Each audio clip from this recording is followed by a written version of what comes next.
예수님 십자가에 달리셨네. 추악한 나의 죄 때문에 예수님 흘리신 그 피로 나의 죄 눈같이 씻겼네. 당신도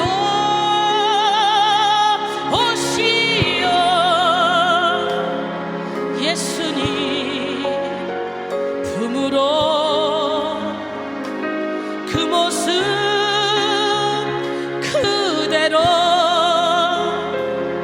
새로운 인생 길로 예전에 어려운 일 많았었고 괴로움도 컸었습니다. 지금의 나의 마음 속에는 기쁨이 넘치네.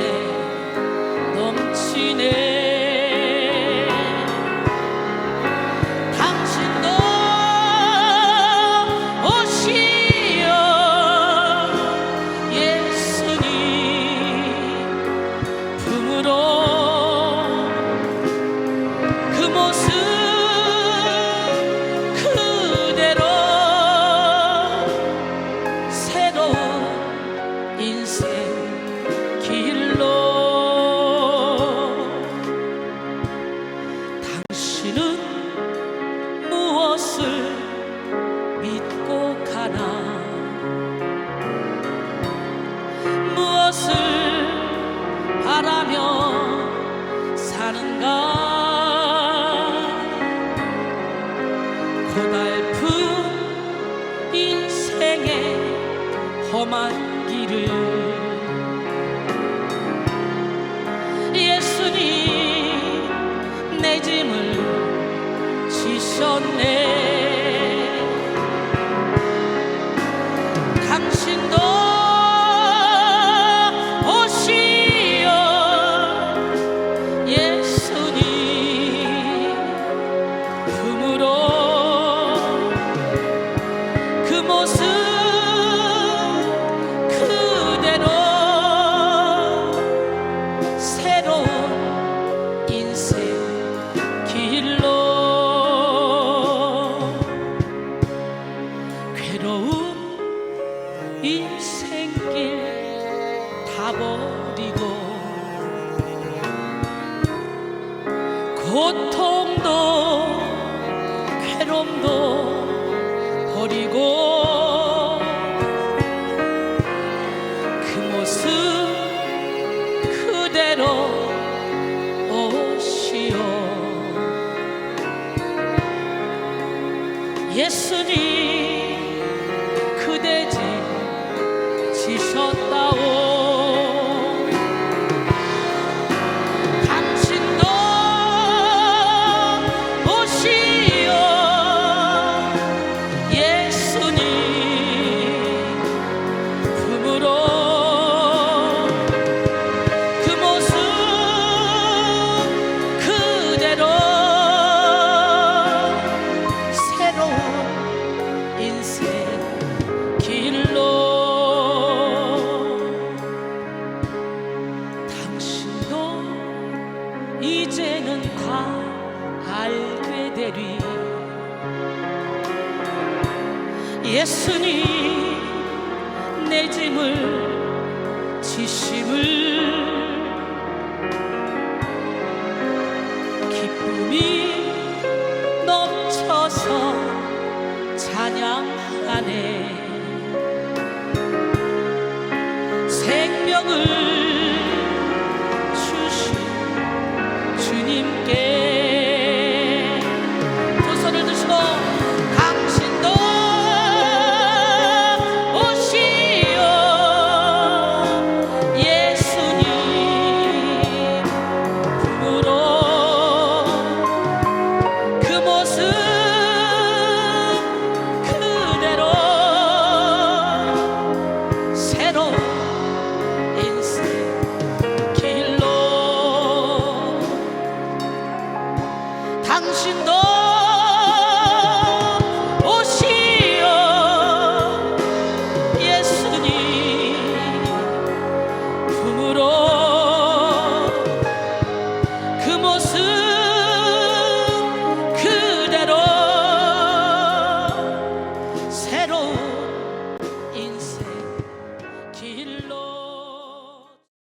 디모데후서 3장 1절로 5절 말씀 함께 보겠습니다. 디모데후서 3장 1절로 5절 말씀. 너는 이것을 알라. 말세에 고통하는 때가 이르러 사람들이 자기를 사랑하며 돈을 사랑하며 자랑하며 교만하며 비방하며 부모를 거역하며 감사하지 아니하며 거룩하지 아니하며 무정하며 원통함을 풀지 아니하며 모함하며 절제하지 못하며 사나우며 선한 것을 좋아하지 아니하며 배신하며 조급하며 자만하며 쾌락을 사랑하기를 하나님 사랑하는 것보다 더하며 경건의 모양은 있으나 경건의 능력은 부인하니 이 같은 자들에게서 내가 돌아서라. 사탄의 무기를 파라. 세 번째 시간, 고통의 무기라는 제목으로 함께 은혜를 나누길 원합니다. 이스라엘과 아랍 간의 6.1 전쟁 당시 이스라엘이 크게 승리한 적이 있었습니다. 전쟁 초 이스라엘은 우리는 공개할 수 없는 최신 무기를 가지고 있다, 우리는 그 무기 때문에 반드시 이길 것이다 라는 기염을 토했습니다. 이에 전 세계 군사 전문가들과 미국의 정보 당국은 극비리의 그 정체를 밝히기 위해 나섰습니다. 하지만 어느 정보기관도 그 최신 병기의 실체를 밝히지 못했어요. 전쟁이 끝난 후 이스라엘이 밝힌 최신 무기는 무엇입니까? 바로 그들의 신앙, 하나님이었음이 드러났습니다. 전쟁 무기, 전쟁 중에 무기는 정말로 중요하죠. 여러분의 무기는 뭡니까? 여러분의 무기가 하나님이 되기를 원합니다. 신앙이 되기를 원합니다. 이 중요한 무기는요, 아군도 적군도 있어요. 전쟁 중에 무기는 참 중요한데, 중요한 것은 어느 쪽에 강력한 무기가 있느냐에 따라서 전쟁의 성패가 달라진다는 거죠. 성도는 지금 공중 권세를 잡은 사탄과 치열한 영적 전쟁을 치르고 있습니다. 눈에 보이지 않지만 눈에 보이는 싸움보다도 더 치열한 전투입니다. 이 전쟁에 승리하기 위해서는 성도라는 직분만 있어서는 안 됩니다. 영적 전쟁의 실체를 깨달아야 돼요. 성도라는 직분만 가지고는 안 돼요. 영의 눈을 떠야 돼요. 영적 전쟁의 실체를 깨닫고 그 전쟁에 피 흘리가 싸워서 승리해야만 합니다. 그럴 용기가 있어야 돼요. 내가 죽으면 죽으리라 하는 용기가 있어야 되는 거예요. 제임스 케네디 목사는 군인들은 광이 나도록 군화를 닫고 가슴에 화려한 훈장을 달고 깃을 빳빳이 세운 제복을 입고 거리를 활보하다가 상관을 만나면 깍듯이 경례를 합니다. 그러나 이것만으로 군인이 될 수는 없습니다. 진정한 군인은 전쟁터에 나가서 기꺼이 자기 목숨을 바칠 수 있는 각오가 되어 있어야 합니다. 그렇지 않는 한 그는 군인도 장교도 아닙니다 라고 말했어요. 우리의 싸움은 혈과 육의 싸움이 아니에요. 에베소 6장 11절로 12절. 마귀의 간계를 능히 대적하기 위하여 하나님의 전신갑주를 입으라. 우리의 씨름은 혈과 육을 상대하는 것이 아니요 통치자들과 권세들과 이 어둠의 세상 주관자들과 하늘에 있는 악의 영들을 상대함이라. 그런데 전쟁은 이길 만한 위치에 있을 때 승리할 조건을 갖추었을 때 이길 수가 있는 거예요. 만약 상대방보다 약해 있을 때 전쟁하면 백전백패합니다. 강한 전력과 유리한 조건을 유지해야만 전쟁에서 승리할 수 있는 거예요. 그러기에 성도는 철저히 무장하고 강한 모습으로 마귀와 대적하여 확실한 승리를 거두어야 합니다. 그렇다면 성도는 무엇에 대해서 철저히 무장해야 될까요?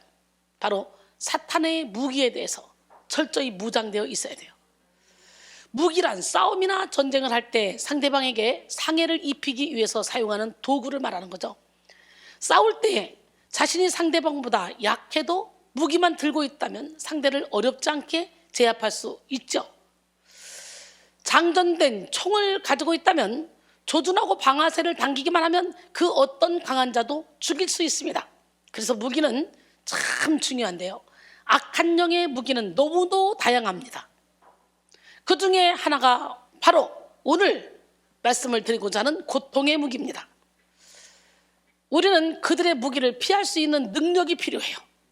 인간은 살아갈 때에 고통의 문제를 피할 수가 없어요. 태어나는 순간부터 누구나 할 것 없이 죽는 그날까지 고통을 당할 수밖에 없는 환경 가운데 있어요. 특히 예수를 믿는 사람들은 더 핍박이 가중이 되죠. 왜? 이 세상 신은 예수를 잘 믿겠다는 사람을 그냥 놔두지 않거든요. 이 세상 신이 누굽니까? 사탄마귀예요. 인간은 늘 고통을 의식하며 살아가고 있는데 이 고통은 어디서 오냐? 바로 사람이 고통을 받는 배후에는요, 사탄의 활동이 있어요. 이 악한 영은 사람의 마음의 욕심과 미움을 불러일으키고 그 결과 사람들을 하여금 고통 속에 살게 합니다. 도둑이 온 건 도둑질하고 죽이고 멸망시키는 것뿐이요 내가 온 것은 양으로 생명을 얻게 하고 더 풍성히 얻게 하려 함이라 그랬잖아요.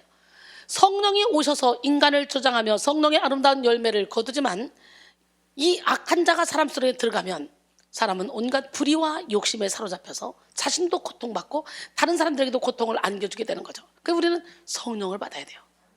성령 안에서 우리는 얼마든지 아름다운 삶을 살아갈 수가 있고 성령의 열매를 맺으며 살 수가 있어요. 근데 악한 자가 오면 이렇게 우리에게 고통을 안겨주는데요, 이 고통은 죄로부터 시작한 것으로 볼 수 있습니다. 아담과 하와가 죄를 짓지 않았다면 인간은 고통의 문제를 겪지 않았을 거예요.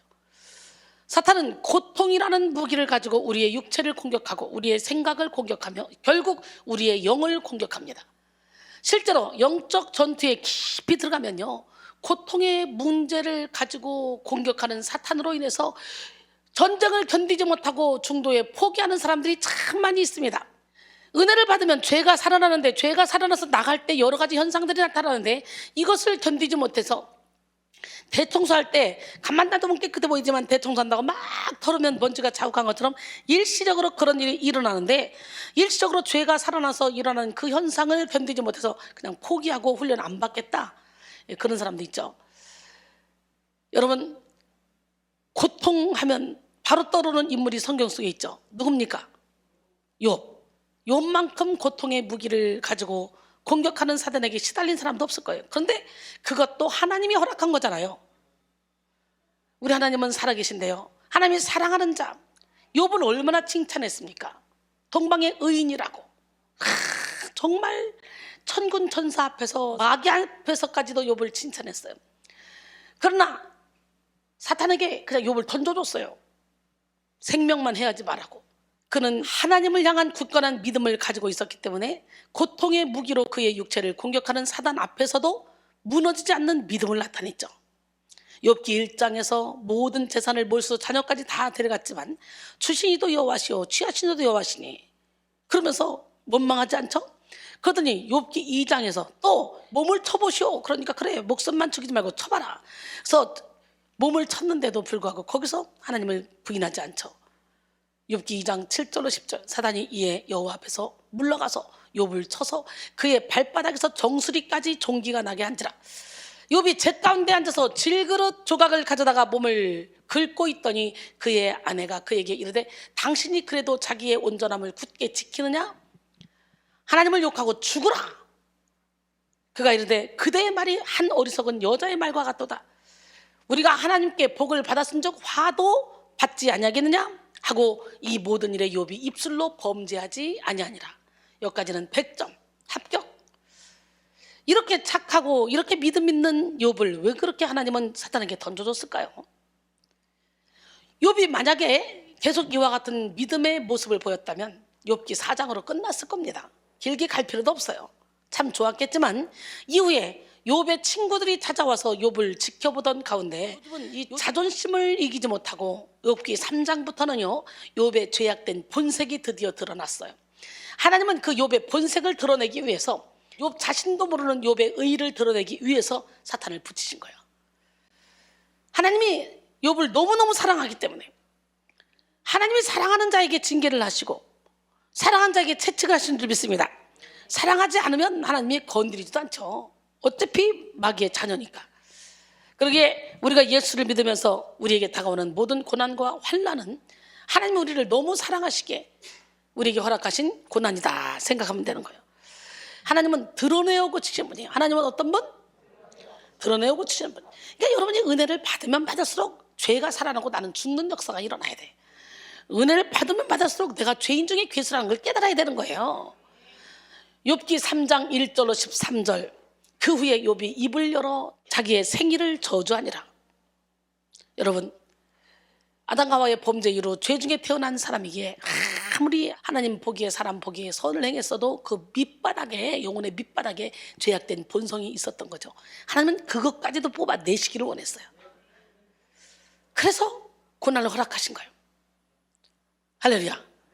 욥이 입을 열어 이르되 내가 낱날이 멸망하였더라면 사내 아이를 베었다 하던 그 밤도 그러하였더라면, 그날이 캄캄하였더라면, 하나님이 위해서 돌아보지 않으셨더라면, 빛도 그날을 비추이지 않았더라면, 어둠과 죽음의 그늘이 그날을 자기의 것이라 주장하였더라면, 구름이 그 위에 덮였더라면, 흑암이 그날을 덮었더라면, 그 밤이 캄캄한 어둠에 잡혔더라면, 해의 날수와 달의 날수에 들지 않았더라면, 그 밤에 자식을 베지 못하였더라면, 그 밤에 즐거운 소리가 나지 않았더라면, 나를 저주하는 자들 곧 리오야단을 격동시키기에 익숙한 자들이 그 밤을 저주하였더라면, 그 밤에 새벽별들이 어두웠더라면, 그 밤이 광명을 바랄지라도 얻지 못하며 동틈을 보지 못하였더라면 좋았을 것을.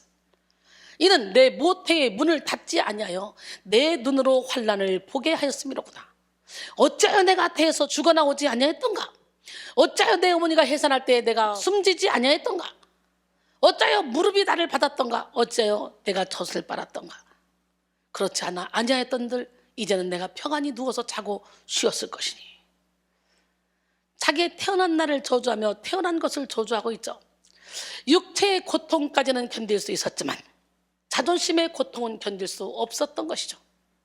그래서 마지막까지 깨지지 않는 것이 물질과 자존심이라고 하잖아요. 그래서 진짜 능력 있는 영적인 안내자는 물질과 자존심을 마지막 끝까지 붙잡고 있는 걸 깰 수 있는 그 안내자라고 하잖아요. 근데 제가 이렇게 보면 물질까지는 깨도 자존심은 깨지 못하는 사람들 의외로 엄청 많더라고요. 마지막까지 붙잡고 있는 거.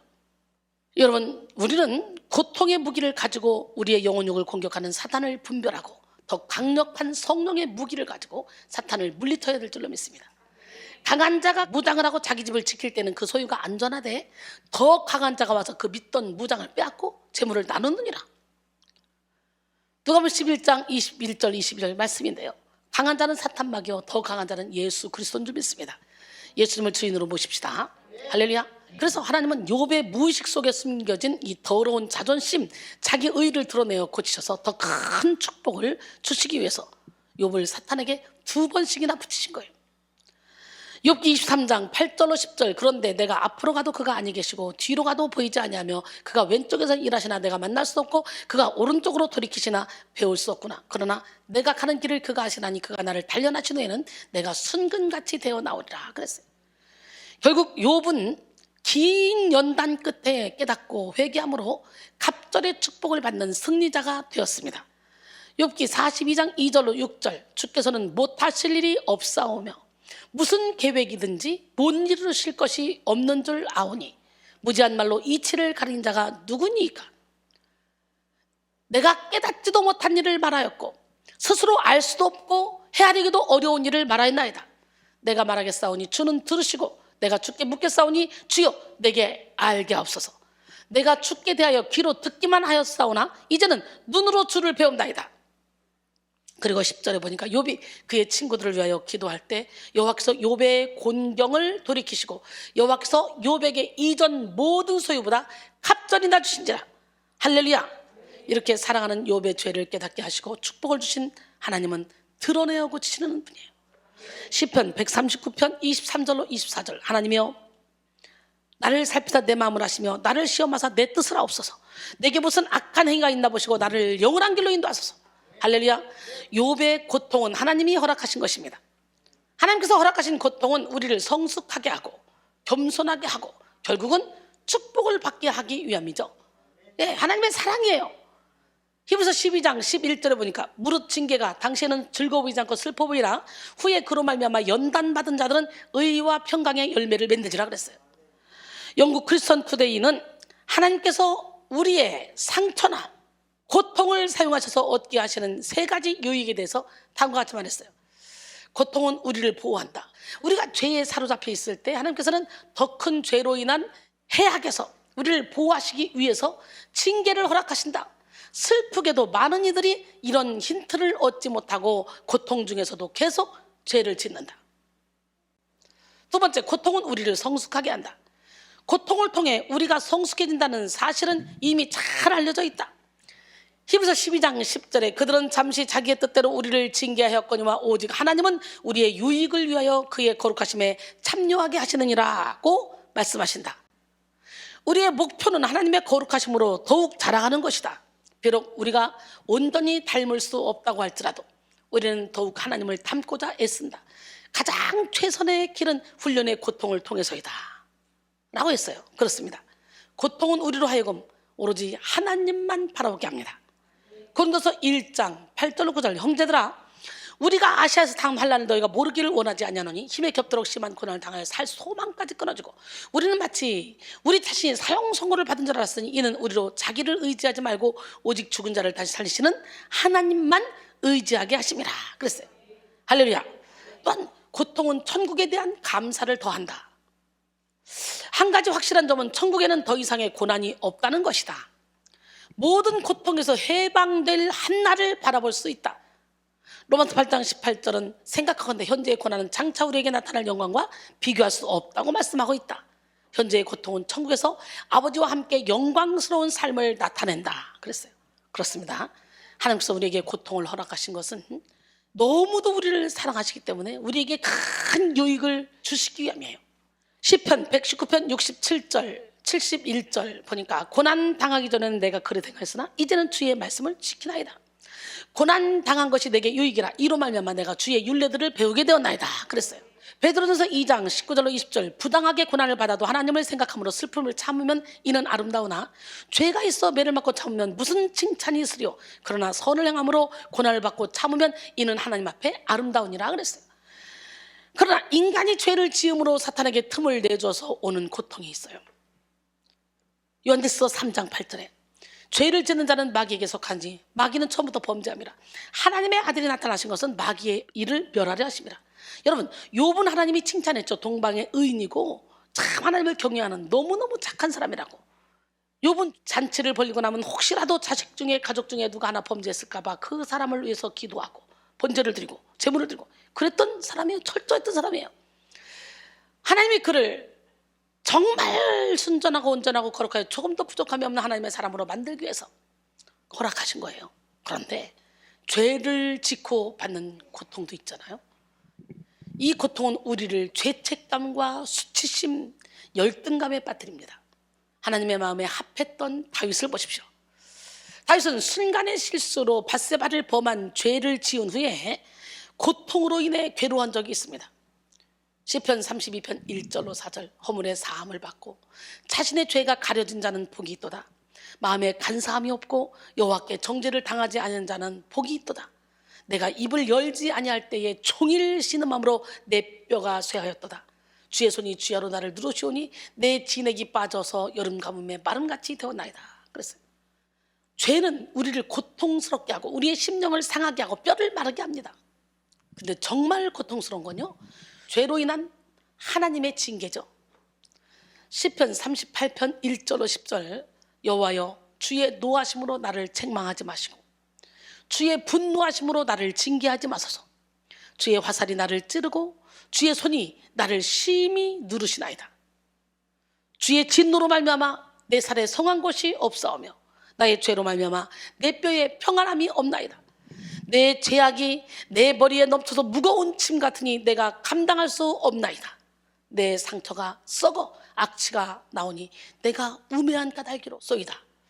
내가 아프고 심히 구부러졌으며 종일토록 슬픔 중에 다니나이다. 내 허리에 열기가 가득하고 내 살에 성한 곳이 없나이다. 내가 피곤하고 심히 상하였음에 마음이 불안하여 신음하나이다. 주여 나의 모든 소원이 주 앞에 있사오며 나의 탄식이 주 앞에 감추이지 아니하나이다. 내 심장이 뛰고 내 기력이 쇠하여 내 눈의 빛도 나를 떠나나이다. 참으로 기가 막힌 탄식이잖아요. 여러분 C.S. 루이스의 고통의 문제에 보면요 인간이 겪는 이 고통의 80%는 사람으로 인해 오는 것이다 라고 기록되어 있습니다. 사실 감옥, 노예, 고문, 채찍, 폭탄 등은 하나님이 만드신 것이 아니라 인간이 만든 거예요. 우리가 당하는 이 고통은 인간의 탐욕과 어리석음 때문에 생기는 경우가 많이 있죠. 야고보서 1장 14절로 15절 오직 각 사람이 시험을 받는 것은 자기 욕심에 끌려 미혹됨이니 욕심이 잉태한 지 죄를 낳고 죄가 장성한 즉 사망을 낳느니라 그랬잖아요. 사도 바울은 디모데에게 복음의 시대인 마지막 날에는 고통받는 때가 올 것을 알고 있어야 된다고 말했어요. 너는 이것을 알라. 말세에 고통하는 때가 이르러. 오늘 본문 디모데후서 3장 1절 말씀이죠. 고통하는 에 해당하는 헬라어 이 칼레포이는 참기 어려운, 힘든, 사나운, 곤란한, 고통스러운 이런 뜻을 가지고 있습니다. 즉 말세에는 세상이 점점 더 고통스럽고 살아가기 힘든 세상이 될 것인데, 구체적으로는 사람들이 점점 악해짐으로 이 말세의 때가 고통하는 때가 될 것이라고 말씀하고 있는 거예요. 여기서 말세란 예수님이 초림하실 때부터 예수님이 재림하실 때까지 그 기간이 말세예요. 말세는 하나님의 아들이신 예수 그리스도 안에서 시작됐어요. 우리는 지금 말세에 살고 있습니다. 예수님께서도 이 땅에 계실 때 말세의 징조에 대해서 말씀하신 적이 있잖아요. 또 마가복음 1장 15절에 보니까 이르시되 때가 찼고 하나님 나라가 가까이 왔으니 회개하고 복음을 믿으라 하시더라 그랬죠. 또 마태복음 24장 6절로 9절 말세에 대해서 주님이 말씀하시죠. 난리와 난리 소문을 듣겠으나 너희는 삼가 두려워하지 말라. 이런 일이 있어야 하되 아직 끝은 아니니라. 민족이 민족을, 나라가 나라를 대적하여 일어나겠고 곳곳에 기근과 지진이 있으리니 이 모든 것은 재난의 시작이니라. 그때 사람들이 너희를 환난에 넘겨주겠으며 너희를 죽이리니 너희가 내 이름 때문에 모든 민족에게 미움을 받으리라 그랬어요. 누구 때문에? 우리 주님 때문에. 그렇기 때문에 예수를 믿으면서 막 세상 사람들이 다 나를 존중해주고 사랑해줄 거라고 착각하다가 그렇게 안 되면 열받아가지고 때려치고, 이런 믿음은 믿음이 아니죠. 고난을 받을 각오를 해야 되죠. 사도 바울도 말세에 고통하는 때가 이른다고 말하고 있죠. 오늘 본문에서 그것은 세상의 마지막이 가까울수록 악한 영이 자기의 때가 얼마 남지 않음을 알고 더욱더 기승을 부리기 때문이에요. 따라서 도둑질하고 죽이고 멸망시키는 사탄의 기승으로 말미암아 사람들은 고통을 받으며 세상은 더욱더 악해질 것입니다. 고통의 멍에를 벗으려고 주님 앞에 나갑니다 라는 찬양이 있어요. 우리 모두가 다 고통의 멍에를 벗기 위해 하나님 앞에 나가서 우리 인생의 운전대를 하나님께 내어드려야 될 줄 믿습니다.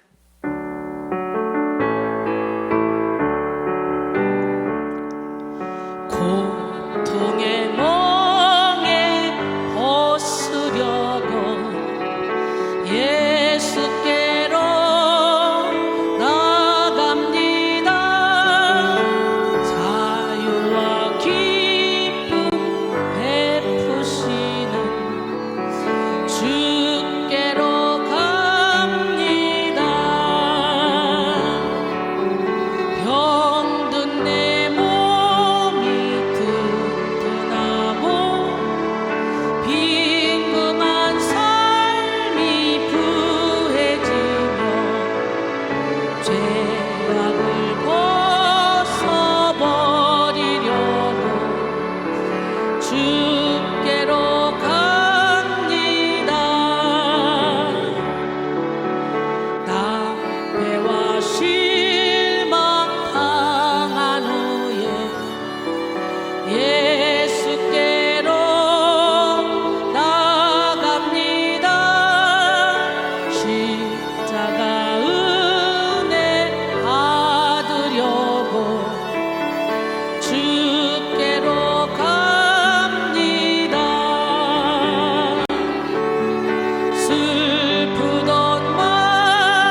병든 내 몸이 튼튼하고 빈곤한 삶이 부해지며 죄악을 벗어버리려고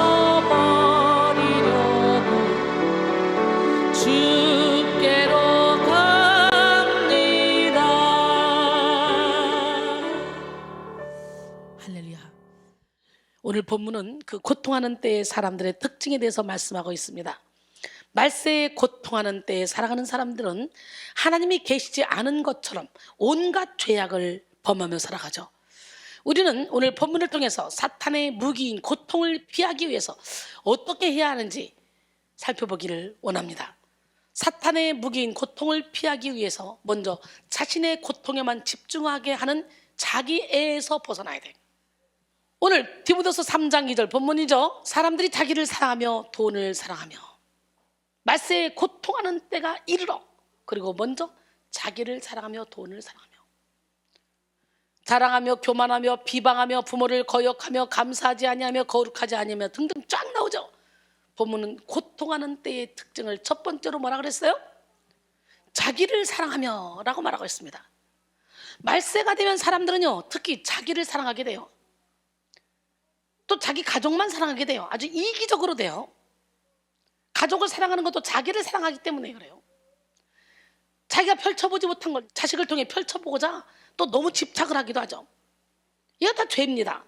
말세에 나타나는 때에 이 고통의 때입니다. 물론 이 세상에 자기를 사랑하지 않는 사람은 없습니다. 자기를 사랑해야 하나님이 명령하신 내 이웃을 내 몸처럼 사랑할 수도 있습니다. 그러나 오늘 본문에서 말씀하는 이 자기 사랑은 비성경적인 자기애를 말하는 거예요. 인간은 하나님을 기쁘시게 하고 하나님의 영광을 위해 살기보다는 자기 유익만을 구하고 자기를 충족시키는 그런 삶을 살기를 더 좋아합니다. 다른 사람들의 유익을 위하기보다는 자기에 대해서만 관심을 지니며 자신의 만족만을 추구하죠. 고린도전서 10장 31절에 그런즉 너희가 먹든지 마시든지 무엇을 하든지 다 하나님의 영광을 위하여 하라. 지나친 자기애에 빠진 사람은요, 극도로 이기적인 모습을 보이게 되는데요, 이기적인 사람들은 일단 눈앞에 보이는 이익을 손에 쥐기 위해서 안간힘을 쓰죠. 그리고 원하는 것을 손에 쥐기 위해 다른 사람을 헐뜯기까지 합니다. 이기적인 사람들은 본인이 무언가를 얻기 위해서는요, 다른 사람의 것을 빼앗아야 한다고 생각하는 그런 경향이 있다고 합니다. 타인의 인정을 받기 위해 또는 다른 사람의 성과를 빼앗기 위해 헐뜯는 것이죠. 그런데 이 자기 사랑은 마지막까지 인간을 따라다닌다는 거예요. 여러분, 무섭지 않습니까? 이게 사탄의 미혹인데 우리는 자기 사랑이 자기를 가장 사랑하는 거라고 생각하고 착각하고 살아가요. 자기 사랑, 즉 자기 애는 정말 인간의 힘으로는 버리기가 어렵습니다. 자기 사랑은 사탄의 견고한 진으로 우리가 싸워야 하는 가장 큰 적입니다. 악한 영은 인간의 자아 속에서 왕노릇합니다. 그래서 모든 지킬 만한 것 중에 더욱더 내 마음을 지키라, 생명의 근원이 이에서람이라 그러잖아요. 잠언 4장 23절에. 잠언 25장 28절에 보니까 자기의 마음을 제어하지 아니한 자는 성읍이 무너지고 성벽이 없는 것과 같으니라 그랬어요. 악한 영은 광명의 전사로 가장해서 자기 사랑이 마치 진리이며 복음인 것처럼 자기를 사랑하게 만듭니다. 고린도서 11장 13절로 15절, 그런 사람들은 거짓 사도요 속이는 일꾼이니 자기를 그리스도의 사도로 가장하는 자들이니라. 이것은 이상한 일이 아니니라. 사탄도 자기를 광명의 전사로 가장하나니 그러므로 사탄의 일꾼들도 자기를 의의 일꾼으로 가장하는 것이 또한 대단한 일이 아니니라. 그들의 마지막은 그 행위대로 되리라 그랬어요. 우리는 죄 중에 태어났고 마귀의 자녀로 태어났기에 본질상 진노의 자녀입니다. 그래서 보혈의 피로 씻겨지지 않은 우리는 정상적인 자기 사랑이 아니라 자기만 사랑하는 자기애에 빠져서 살아갈 수밖에 없는 존재라는 걸 알아야 돼요.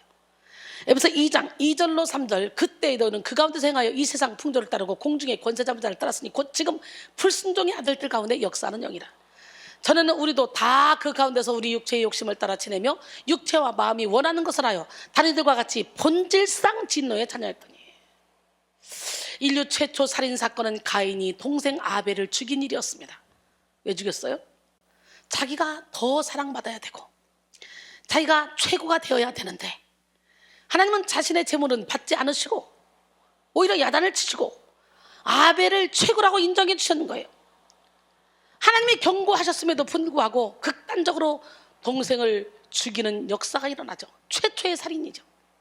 이런 사람들은요, 다른 모든 사람들보다 자신이 제일 잘났다고 생각하고 항상 자기 위주로만 생각하는 나르시시즘에 빠질 위험이 많습니다. 나르시시즘은 그리스 신화에서 나르시소스의 이야기에서 유래했죠. 어느 날 나르시소스는 사냥을 하다 목이 말라 연못으로 갔는데, 연못에서 물을 마시려고 쫙 이게 몸을 굽혔는데 세상에 수면에서 아름다운 사람의 모습이 보이는 거예요. 그것은 다름 아닌 자기의 모습인데요, 몰라, 너무 아름다워서 뭐 이렇게 쳐다보다가 결국은 어떻게 해요? 물에 빠져 죽었잖아요. 나르시즘에 빠진 사람들은 타인을 사랑할 수 있는 능력이 부족해요. 타인을 사랑하는 능력이 부족하다 보니까 이제 타인에게 사랑받을 수 있는 능력조차도 부족하죠. 사랑을 해줘도 사랑을 받을 줄 몰라요. 자기만 사랑하는 사람들은, 자기애성, 인격 장애가 있는 사람들은 나르시소스처럼 자기를 너무 사랑한 나머지 주변 사람들을 고통스럽게 하고 결국 자기 자신조차 파괴하고 만 것이죠. 나르시즘이 강한 사람들은 자기애적 성격 장애에 빠집니다. 자기애성 인격 장애는 자기 자신을 과대평가하고 다른 사람들을 과소평가하는 자기 중심적인 생각과 행동을 뜻합니다. 자기애적 성격 장애의 특징 첫 번째, 과도한 자기 존중감이 있어요. 이 사람들은요, 오직 자기 자신에게만 관심이 있습니다. 그래서 다른 사람들의 생각과 감정과 처지는 전혀 생각하지 않기도 해요. 그들에게는 관용을 베풀거나 배려하는 마음이 없습니다. 또한 자기 스스로 평가한 것에 대해서 다르게 평가하는 소리나 권면을 절대로 들으려고 하지 않습니다. 귀를 막아버려요. 그 의견을 절대 인정하지 않습니다. 자기가 생각하는 것이 무조건 맞습니다. 둘째, 거창하고 허황된 꿈을 많이 가지고 있습니다. 거창하고 허황된 꿈을 많이 가지고 있으나 실제로 실행해야 할 그런 구체적인 계획은 없이 그저 막연한 꿈속의 주인공이 되어서 사는 경향이 많죠. 셋째, 양심이 결여되어 있습니다. 함께 살아가는 사회에서 지키는 법칙을 조롱하고 다른 사람들의 권리까지 무시하면서 자신이 행하는 어떤 행동도 정당화하고 예외라고 간주합니다.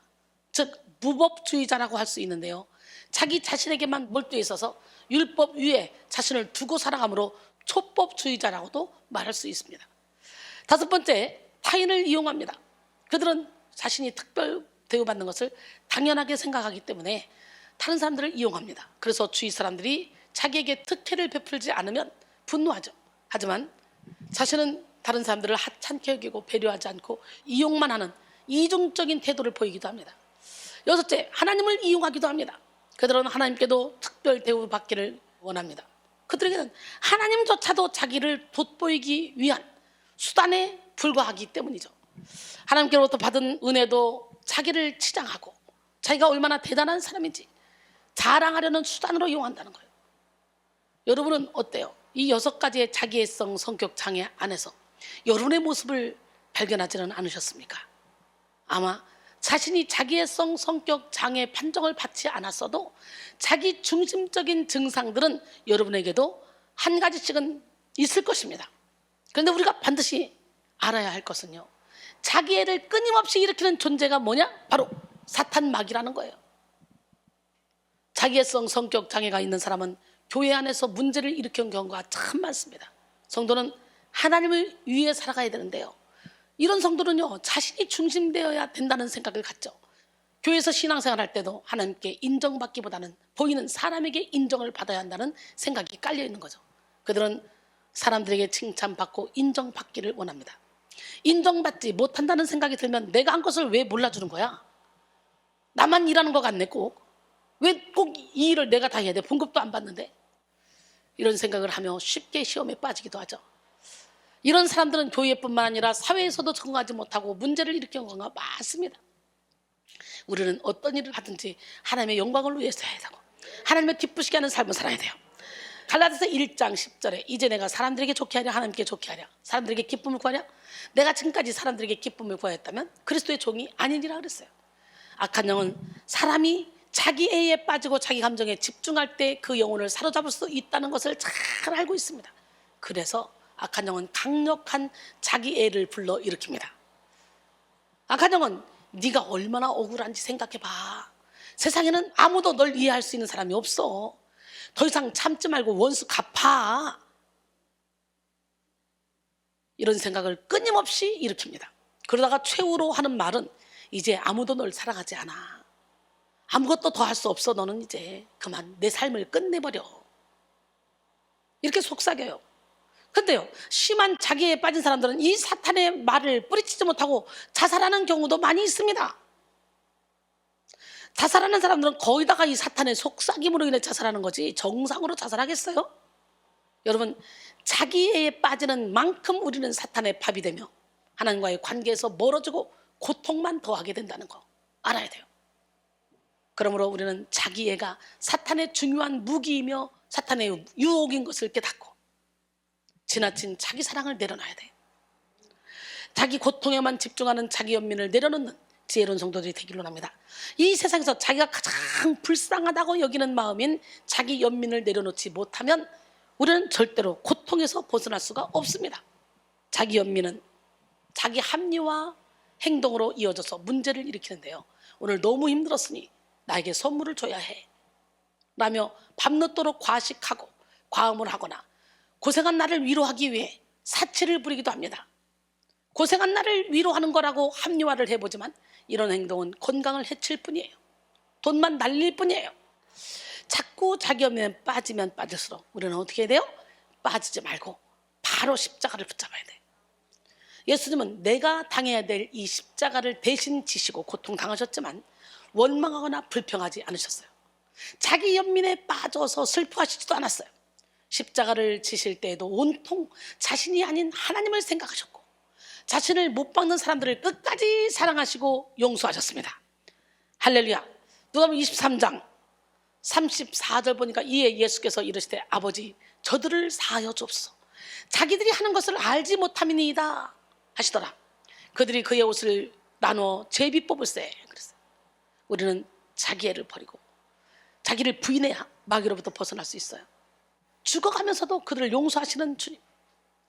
예수님인가 그랬죠. 그럼 스데반은 뭡니까? 스데반도 돌에 맞아 죽으면서도 저들을 용서해달라고 그랬잖아요. 우리도 할 수 있습니다. 자기애에서 벗어나고 자기 입장에서 벗어나면 우리는 영적인 세계에 눈이 열립니다.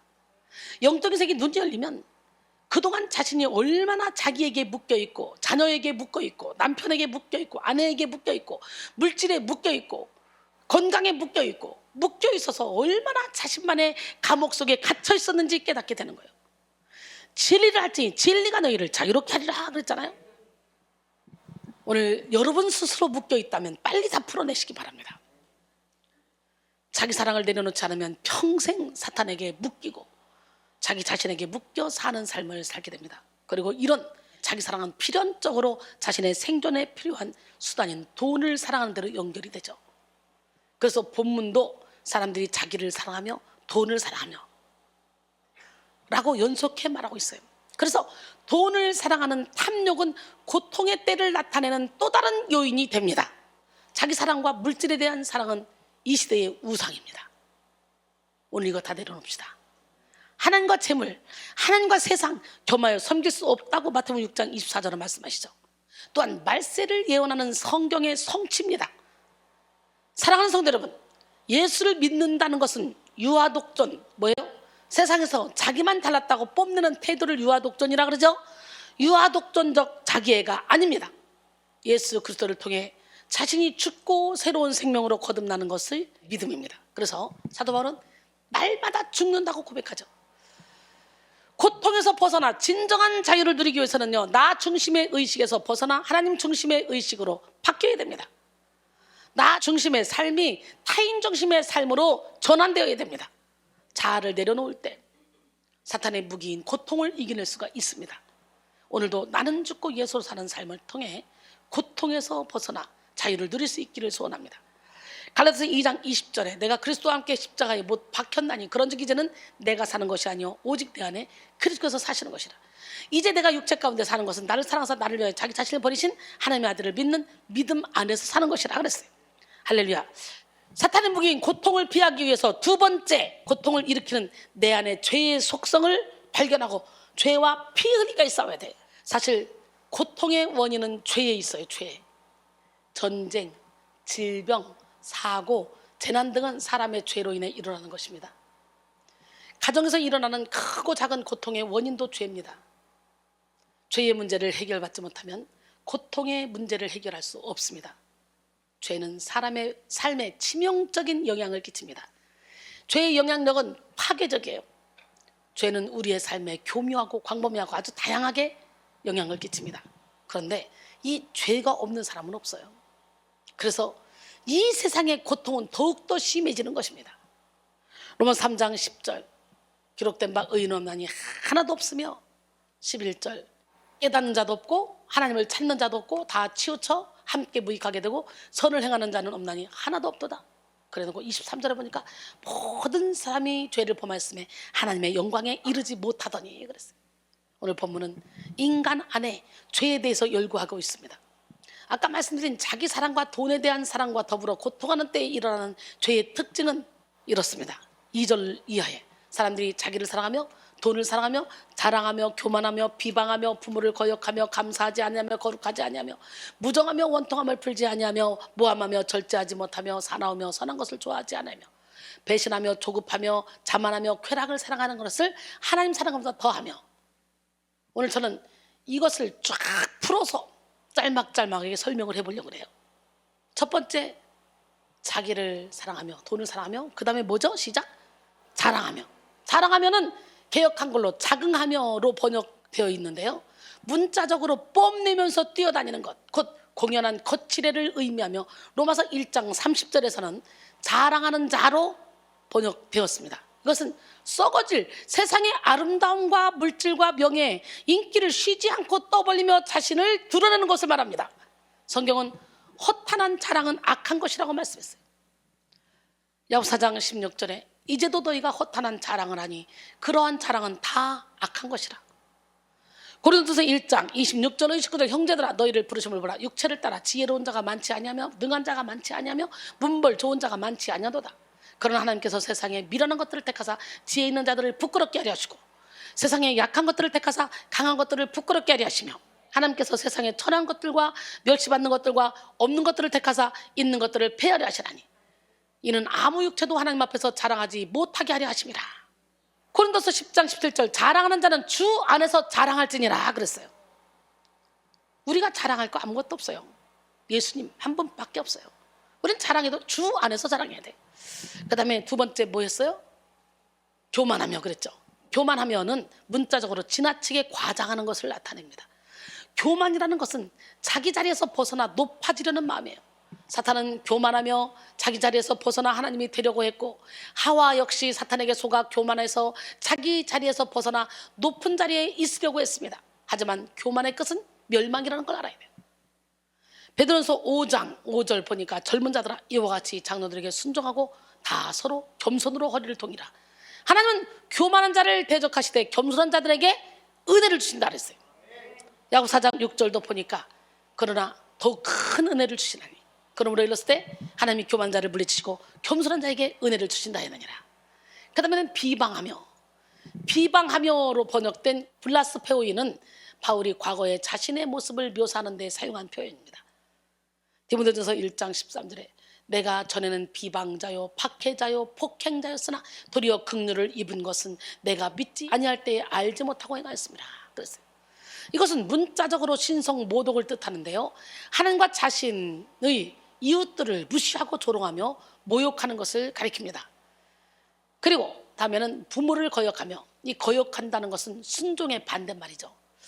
부모를 거역하는 자들은 자신들에게 베풀어진 부모의 사랑에 대해서 일체 감사하지 않습니다. 그러나 부모에게 불순종하며 감사치 않으며 대적하는 것은 죄입니다. 십계명에도 내 부모를 공경하라고 했으니 이를 범하면 하나님 앞에 범죄한 것이 되는 거예요. 그래서 구약 성경에서는 부모 공경에 대해서 대단히 엄격했습니다. 신명기 21장 18절로 21절 사람에게 완악하고 패역한 아들이 있어 그의 아버지의 말이나 그 어머니의 말을 순종하지 아니하고 부모가 징계하여도 순종하지 아니하거든 그의 부모가 그를 끌고 성문에 이르러 그 성읍 장로들에게 나가서 그 성읍 장로들에게 말하기를 우리의 이 자식은 완악하고 패역하여 우리 말을 듣지 아니하고 방탕하며 술에 잠긴 자라 하면 그 성읍 모든 사람들이 그를 돌로 쳐 죽일지니 이같이 내가 너희 중에서 악을 제하라. 그리하면 온 이스라엘이 듣고 두려워하리라 그랬어요. 야, 신약도 어김없이 부모를 공경할 것에 대해 마땅한 계명이라고 말씀합니다. 에베소 6장 1절로 3절. 자녀들아 주 안에서 너희 부모에게 순종하라. 이것이 옳으니라.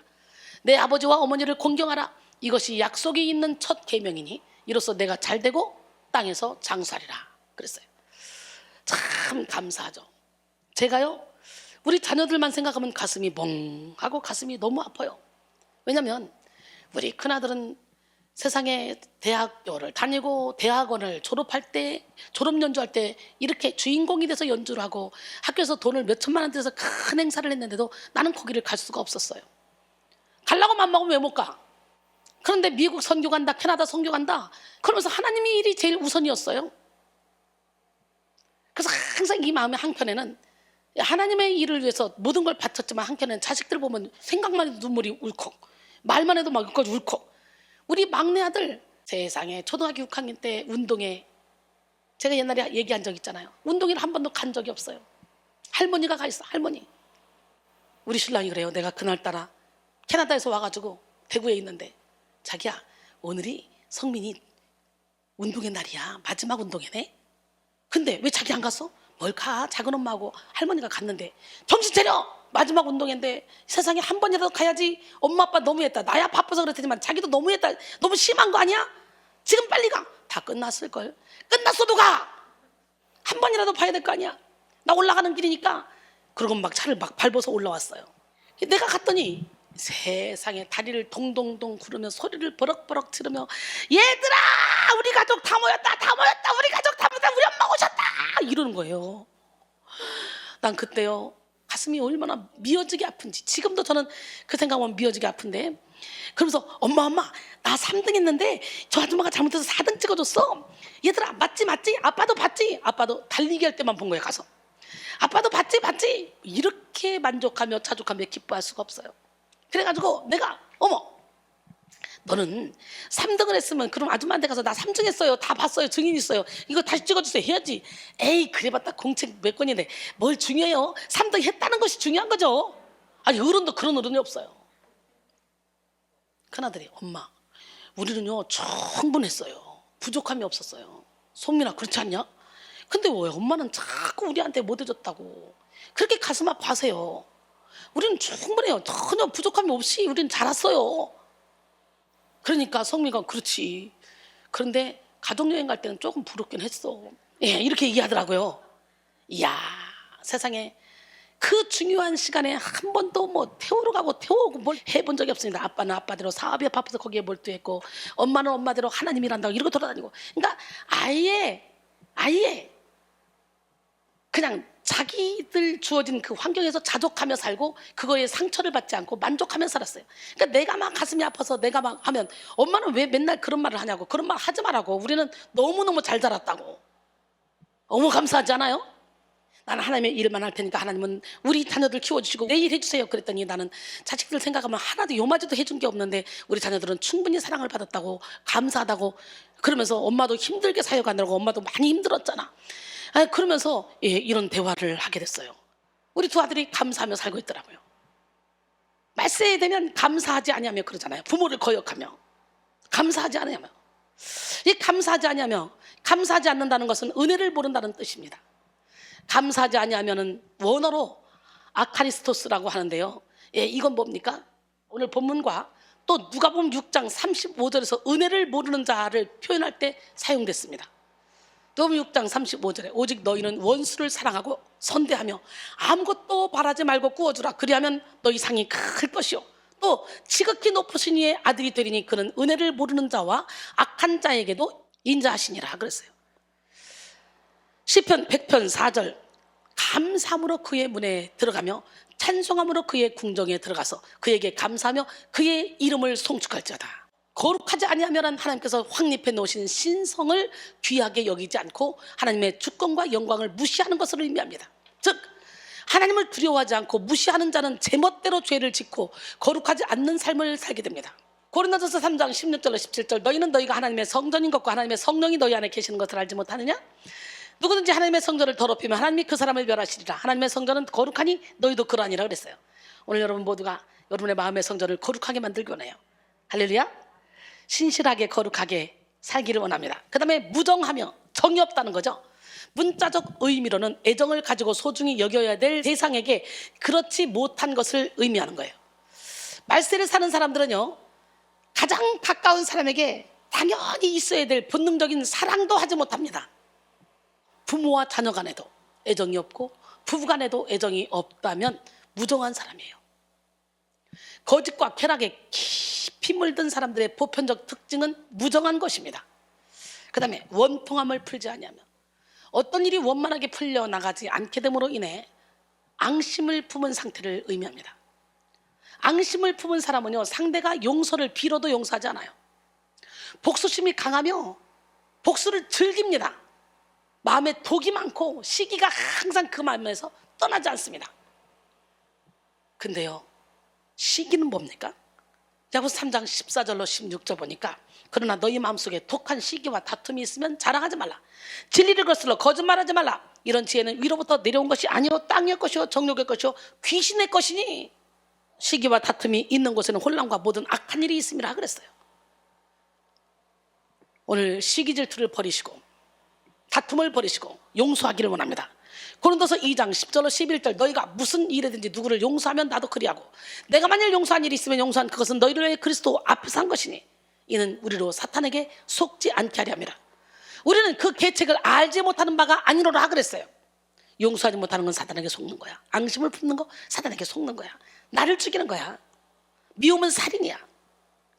마태복음 6장 14절로 15절까지 보니까, 너희가 사람의 잘못을 용서하면 너희 하늘 아버지께서도 너희 잘못을 용서하시려니와, 너희가 사람의 잘못을 용서하지 아니하면 너희 아버지께서도 너희 잘못을 용서하지 아니하시리라 그랬어요. 그 다음에 모함하며의 원어 디아볼로이는 마귀 디아볼로스와 동일한 어근을 가집니다. 이 행위가 곧 마귀에게서 나왔으며 마귀가 가장 좋아하는 행위임을 나타내는 거예요. 모함. 이웃에게 거짓말을 서슴지 않고 적개심을 품은 경멸과 비난조의 말들을 쏟아내는 것을 의미하는 거예요. 비방 또는 중상모략이라고 번역하는 것을 의미합니다. 여러분, 예수님을 몰랐을 때는 서로가 짜고 3, 4, 5 짜고 누구를 모함했을 수도 있겠지만, 이제 예수를 알았다면 우리는 다 버려야 돼요. 아멘. 다음에 절제하지 못하며, 이것은 감정이나 원초적인 욕망을 다스리지 못하는, 곧 마음이 전혀 안정되지 못하는 이란 뜻을 의미합니다. 즉 감정이나 욕망을 다스리지 못하는 상태를 말합니다. 사나우며 싸우거나 다투기를 좋아하는 습관이죠. 약한 자에게는 폭언과 폭력을 쉽게 일삼습니다. 선한 것을 좋아하지 않냐며, 이것은 단순히 선을 좋아하지 않는 것이 아니라 선을 미워하는 자들을 지칭합니다. 선한 것을 싫어하고 의도적으로 어두움과 악을 향하여 나갑니다. 그 다음에 배신하며, 이 배신하며로 번역된 이 프로도타이는 특히 가룟 유다가 예수님을 배반하여 팔자로 소개되는 구절에서 사용됐어요. 배신은 자신의 유익을 위해 신의를 저버리는 행위입니다. 그 다음에 조급하며, 늘 세상 일로 인하여 안절부절 못합니다. 따라서 조급한 사람은 늘 서두릅니다. 조급한 사람은 하나님의 깊은 뜻을 알 수 없습니다. 사실 현대시대 사람들의 특징은 조급함입니다. 따라서 인내력도 없고 분별력도 없습니다. 그 다음에 자만하며, 이것은 자기 중심적인 성격을 뜻하는 것으로 영적으로 그리고 도덕적으로 완전한 자기 사랑에 도취된 이기적인 상태를 의미합니다. 참, 나는 독립적으로, 나는 내 힘으로 살 거야. 옛날에 그렇잖아요. 양반들은 먹을 것이 없어도 어떻게 해요? 그냥 글만 읽다가 그냥 굶어 죽잖아요. 아내가 그냥 바느질해서 먹고 살고, 이런 경우 참 많잖아. 자만한 사람이에요. 자만한 사람은 남의 말을 들으려고 하지도 않고 배우려고도 하지도 않고 남에게 도움을 받으려고 하지도 않습니다. 고린도서 12장 7절에 여러 계시를 받은 것이 지극히 크므로 너무 자만하지 않게 하시려고 내 육체의 가시 곧 사탄의 사자를 주셨으니 이는 나를 쳐서 너무 자만하지 않게 하려 하심이라. 할렐루야. 그 다음에 쾌락을 사랑하기를 하나님 사랑함보다 더하며 팥죽 한 그릇에 가장 소중한 것을 던져버리는 망령된 사람 에서와 같이 지금도 쾌락 사랑하기를 하나님보다 더 사랑하는 사람들 많이 있습니다. 여러분, 영원한 하나님의 나라를 알기보다는 육신의 정욕, 안목의 정욕, 이생의 자랑을 더욱더 따라가는 사람들, 하나님보다 쾌락을 더 사랑하는 사람들 정말 많이 있습니다. 사랑하는 성도 여러분, 말세에 고통하는 때가 될 수밖에 없는 이유는 이렇게 사람들이 도덕적으로 영적으로 타락했기 때문이에요. 근데요, 참 신기하죠. 여러분 어때요? 저를 만나기 전에 여러분이 신앙생활 하면서 나 정도면 신앙생활 정말 잘하는 거야, 저 사람들 보니까 나 정도면 정말 잘하는 거야 라고 생각하지 않았어요? 그런 분들이 여기 많이 오죠. 근데 말씀의 빛을 받고 은혜 속에 쑥쑥 들어가면 들어갈수록 나는 정말 죄인 중에 괴수구나, 내가 이 전쟁에서 언제 헤어나올 수 있을까 라는 생각이 들지 않아요? 내 틀을 깨는 것이 그렇게 어려울 수가 없어요. 나는 우리 이명주 권사님이 앞으로 어떻게 될까 막 기대가 됩니다. 참 기대가 돼요. 왜냐하면 이명주 권사님은 학교 선생님인데도 불구하고 새벽부터 일어나 가족 밥상 쫙 차려놓고 두 아들에게 그렇게 희생하고 남편에게 희생하면서 아주 그냥 칼처럼 살림하고 칼처럼 내조하면서 직장생활을 했어요. 그런데 세상에 은혜를 받고 나니까 일주일 거 대충 차려놓고 보령을 그냥 21일 동안 미친듯이 왔다 갔다 하더라고. 외박해 본 적 한 번도 없을걸. 그런데 그냥 백성교회를 만나고 이순이를 만나더니 예배드리겠다고 다니엘 기도에 참석하겠다고 밤이고 낮이고 와서 막 교회에서 잠잘 때도 많고 외박도 많이 하고 그러면서 그래요. 신기하네요. 내가 자녀들을 이렇게 놓을 수가 없는 사람인데 이게 다 놔줘요. 놔줘. 그러고 나니까 진짜 자유해요. 그리고 자녀들도 좋아하고 남편도 좋아하고. 왜? 막 집착해서 막 힘들게 했는데 그걸 다 내려놓으니까 그분들이 막 편안함을 누리는 거예요. 그러니까 가정이 행복한 가정이 되는 거예요. 여러분이 사랑이라고 했던 모든 것이 집착이 아닌지 여러분 자신을 돌아봐야 돼요. 깨닫는 것이 은혜인 줄 믿습니다. 사랑하는 성도 여러분, 말세가 고통하는 때가 될 수밖에 없는 이유가 뭐라고 했어요? 사람들이 도덕적으로 영적으로 타락하기 때문이라고 그랬죠? 말세에 고통하는 때에 사람들에게 나타나는 특징은 하나님보다 세상을 더욱더 사랑해서 타락을 더욱더 가속화시키는 거예요. 이것은 인간의 죄악된 본성입니다. 우리가 예수를 믿는 순간 우리는 이런 죄와 싸우려는 또 하나의 본성이 생깁니다. 육신의 정, 안목의 정, 이생의 자랑을 쫓아가려는 그 죄와 싸우려는 본성이 또 생긴다니까. 이게 선한 본성이겠죠? 참된 나겠죠? 바울은 이에 대해서 두 가지 본성이 싸우고 있다고 말하고 있죠. 그러면서 7장 9절에 보니까 전에 율법을 깨닫지 못했을 때는 내가 살았더니 계명의 이름에 죄는 사람으로 나는 죽었다. 그리고 15절로 24절까지 쫙 보니까 내가 행하는 것을 내가 알지 못하노니 곧 내가 원하는 것은 행하지 아니하고 도리어 미워하는 것을 행함이라. 만일 내가 원하지 아니하는 그것을 행하면 내가 이로써 율법이 선한 것을 시인하노니 이제는 그것을 행하는 자가 내가 아니오 내 속에 거하는 죄니라. 내 속 곧 내 육신에 선한 것이 거하지 아니한 줄을 아노니 원하면 되게 있으나 선을 행하는 것은 없노라. 내가 원하는 바 선을 행하지 아니하고 도리어 원하지 아니한 바 악을 행하는도다. 만일 내가 원하지 아니한 그것을 하면 이를 행하는 자는 내가 아니오 내 속에 거하는 죄니라. 그러므로 내가 한 법을 깨달았노니 곧 선을 행하기 원하는 나에게 악이 함께 있는 것이로다. 내 속사람으로는 하나님의 법을 즐거워하되 내 지체 속에서 한 다른 법이 내 마음의 법과 싸워 내 지체 속에 있는 죄의 법으로 나를 사로잡는 것을 보는도다. 오라 나는 곤고한 사람이로다. 이 사망의 몸에서 누가 나를 건져내랴. 그리고 탄식하잖아요. 여러분이 예수를 제대로 믿으면 두 가지 본성이 싸워. 근데 내 힘으로는 못 이겨. 그래서 우리가 날마다 죽는 작업을 해야 되고, 그래서 오로지 예수님을 주인으로 모셔야 되는 거예요. 철저히 나에 대해서 절망하고 하나님께 소망을 두는 지혜로운 성도가 되어야 될 줄 믿습니다. 바울도 자기가 원하는 것은 행하지 않고 도리어 원하지 않는 것을 행하게 되는 것에 대해서 큰 갈등을 느꼈잖아요. 바울은 거듭났음에도 불구하고 자신 안에 여전히 내재하는 타락한 본성의 의지를 따라가는 자신을 발견했다는 거예요. 안 믿는 사람이 아니잖아. 그는 거듭난 이후에도 완전히 성화되지 못함으로 인해서 여전히 남아있는 타락한 본성에 이끌려 자신이 미워하고 싫어하는 것을 계속 행하고 있었던 것을 지금 고백하고 있는 거예요. 그래서 그는 자신의 마음의 소원과 자신의 현실 사이에 괴리가 너무도 크다고 고백했습니다. 그는 중생을 경험한 이후에도 죄가 여전히 떠나지 않고 자신 안에서 강하게 영향력을 행사하고 있으며 바울 스스로는 이것을 이길 수 없음을 고통 가운데 토로했습니다. 그렇습니다. 우리 또한 예수 믿는 그 순간 이 두 가지 법과의 싸움을 치러야 돼요. 마음속에 죄악된 그 본성과의 전쟁은 굉장히 치열합니다.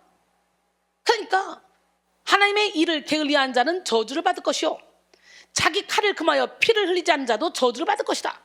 여기서 자기 칼을 금하여 피를 흘리지 않은 자, 하나님이 주시는 말씀의 검을 가지고 내 안에 있는 죄와 피 흘리기까지 싸우지 않으면 저주를 받는다, 그 얘기예요. 예레미야 48장 10절 말씀. 그러면도 이 죄와 싸워서 이겨야 되는 거 우리가. 그러므로 우리는 아니랍니다. 나태함에 빠져서는 안 됩니다. 우리가 아니란 생각에 빠지는 순간 생각을 공격하는 사탄의 노예가 될 수밖에 없고요, 게으른 육체를 따르는 순간 육체를 공격하는 사탄의 노예가 될 수밖에 없습니다. 우리는 항상 깨어서 영적 민감성을 겸비하고 성령의 능력으로 무장해야 됩니다. 그럴 때 성령 안에 참된 해방을 누리게 됩니다. 로마서 8장 1절로 2절 시작. 그러므로 이제 그리스도 예수 안에 있는 자에게는 결코 정죄함이 없나니 이는 그리스도 예수 안에 있는 생명의 성령의 법이 죄와 사망의 법에서 너를 해방하였습니다. 할렐루야. 우리가 고통에서 자유하기 위해서는요, 죄와 피 흘리기까지 싸워서 이겨야만 합니다. 그럴 때 참된 기쁨과 자유를 경험할 수 있게 됩니다. 또한 세 번째로 사탄의 무기인 고통을 피하기 위해서 우리는 경건의 모양이 아닌 경건의 능력을 소유해야 돼요. 디모데후서 3장 5절이죠. 오늘 경건의 모양은 있으나 경건의 능력은 부인하니 이 같은 자들에게서 내가 돌아서라. 할렐루야. 말세에 고통하는 때에는요, 신앙의 모습 역시 더욱더 교묘해집니다. 그 모습은 단적으로 오늘 본문 5절에서 나타납니다. 그것은 바로 경건의 모양은 있으나 경건의 능력은 부인하는 것이죠. 경건의 모양에서 모양으로 번역된 모르포시는 문자적으로 윤곽, 외양이란 뜻으로 알맹이가 없는 껍데기를 지칭합니다. 즉 바울은 고통의 때에 이르는 말세가 될수록 알맹이가 없는 가짜 경건이 넘쳐나게 될 것을 지적한 것입니다. 즉 알맹이가 없는 껍데기로 이게 전락하고 마는 것이죠. 이것이 말세에 나타날 징조입니다. 대부분의 성도들은요, 자신이 가진 경건의 모양을 보며 경건의 능력까지 갖추었다고 착각을 합니다. 그러나 정작 현실에 어려운 문제가 생기고 관계에 문제가 생기며 상황이 막혔을 때 효력이 없는 믿음의 능력을 나타내지 못합니다. 분명히 하나님은 믿는 자에게는 능치 못함이 없다고 말씀하셨어요. 그럼에도 불구하고 경건의 능력이 없는 자들은 능치 못한 일이 너무도 많아요. 불가능한 일이 너무도 많아요. 그래서 이것도 안 돼, 저것도 안 돼, 저것도 안 돼, 저것도 안 돼. 실제로 바울 당시 교회는 극단적인 유대주의, 영지주의에 영향을 받은 그런 거짓 교사들이 침투해서요, 혼란을 겪고 있었습니다.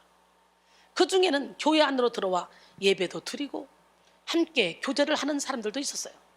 이런 정황에서 그 거짓된 사람들을 가리켜 성경은 경건의 모양은 있으나 경건의 능력은 부인하는 자라고 말했습니다. 즉 외적으로는 열심히 신앙생활을 하는 것처럼 보이지만 하나님에 대한 믿음과 올바른 신앙 지식이 없어서 구원에 대한 확신이 없는 자들을 일컫는 것이죠.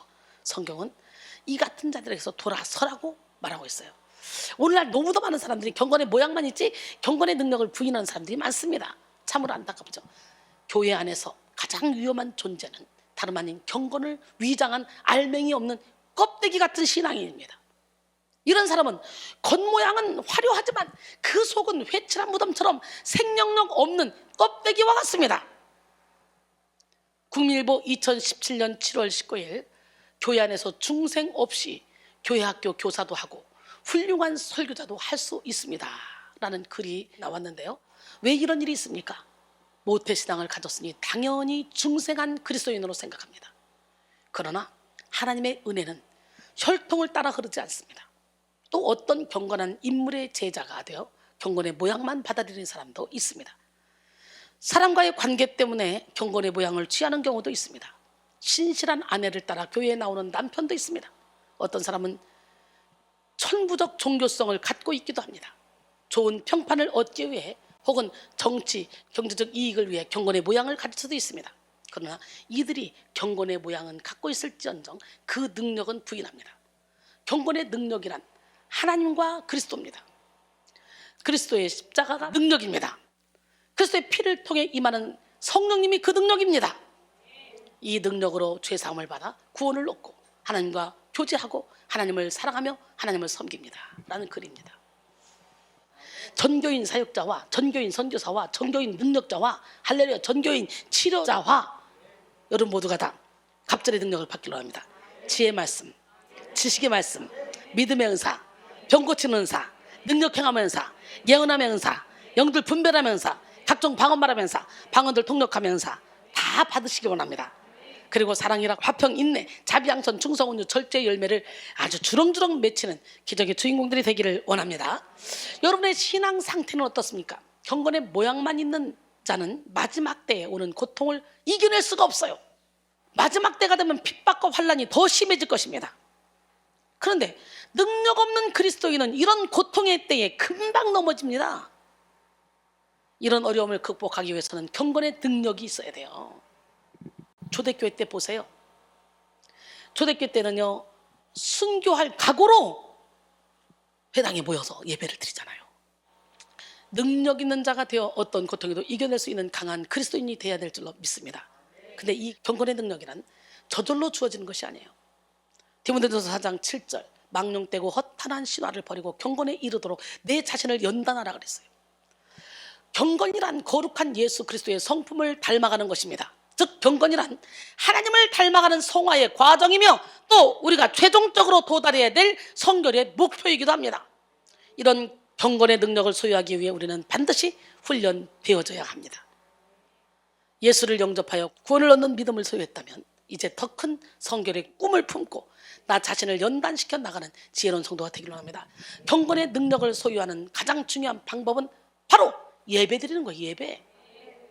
영과 진리로 드리는 예배 가운데 경건의 모양만 가지고 있는 우리의 위선이 떠나가고 진정으로 예수를 닮은 영적 성숙을 이룰 수 있습니다. 이런 경건은 실로 우리에게 참된 유익이 됩니다. 그러니 열심히 예배 드리다가 온라인 예배 드리지 뭐 하고 지금 등을 바닥에 붙이고 있는 분들 빨리 벌떡 일어나 나오시고, 감기 기운이 있고 코로나 기운이 있다 그런 사람들은 절대로 오지 마시고, 그렇다고 또 거짓말로 나는 코로나 기운이 있어도 못 왔어요 그렇게 하지 마시고 빨리 훈련 받으셔서, 우리는 내일 일을 할 수 없어요. 하루 동안에 무슨 일이 벌어질지 몰라요. 열심히 훈련 받아서 빨리 능력 있는 성도가 돼요. 많은 영혼을 주님께로 인도하는 축복의 통로가 되기를 원합니다. 이런 경건은 실로 우리에게 참된 유익을 줍니다. 디모데전서 4장 8절 육체의 연단은 약간의 유익이 있으나 경건은 범사에 유익하니 금생과 내생에 약속이 있느니라 그랬어요. 결론적으로 오늘 우리는 사탄의 무기를 파하라, 세 번째 시간인 고통의 무기라는 제목으로 은혜를 나눴어요. 인간은 살아갈 때에 고통의 문제를 피할 수 없어요. 인간은 늘 고통을 의식하며 살아갑니다. 그런데 이 고통은 어디에서 올까요? 사실 사람이 고통을 받는 배후에는 악한 자의 활동이 있습니다. 이 악한 자는 사람의 마음에 욕심과 미움을 불러일으키고 그 결과 사람들 하여금 고통 속에 살게 하죠. 근데요, 악한 자도 사탄 마귀도 하나님이 부리는 영이라는 거. 그러기에 우리는 어떤 상황 가운데서도 애매하게 고난을 받아도 주님을 생각함으로 슬픔을 참으면 아름답다 그랬잖아요. 애매하게 고난을 받아도 주님이 원수 갚아주겠지 그러고 기도하시고, 죄가 있어 매를 맞고 참으면 무슨 유익이 있겠냐 그랬잖아요. 죄를 통해 사탄이가 나에게 이 공격해서 고통을 준다면 회개하고, 그리고 주님의 손에 붙들려 주님이 주시는 참된 평안 가운데 거하기를 원합니다. 악한 자는 사람의 마음에 욕심과 비움을 불러일으키고 그 결과 사람들로 하여금 고통 속에 살게 하는데, 우리는 오늘 본문을 통해 사탄의 무기인 고통을 피하기 위해서 어떻게 해야 되는지 알아봤죠?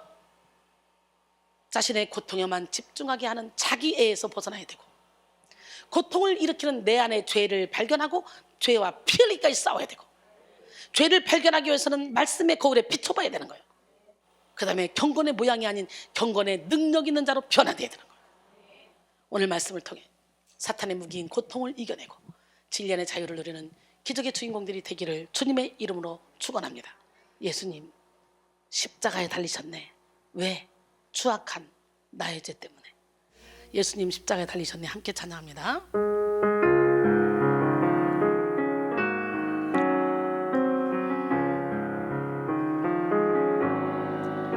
예수님 십자가에 달리셨네.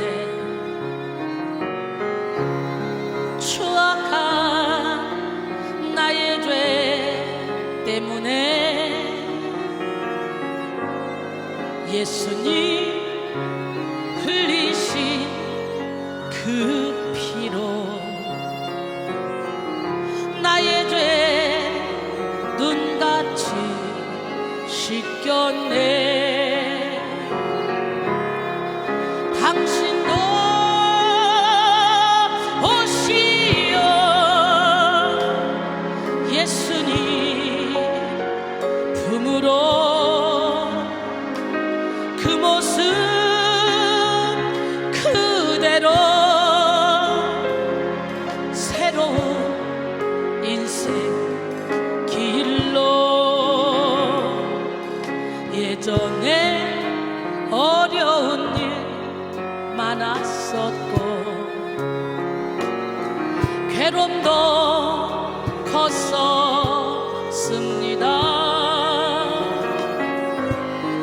지금의 나의 마음 속에는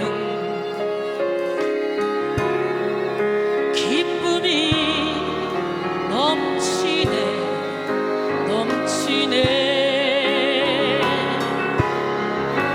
당신도 오시어 예수님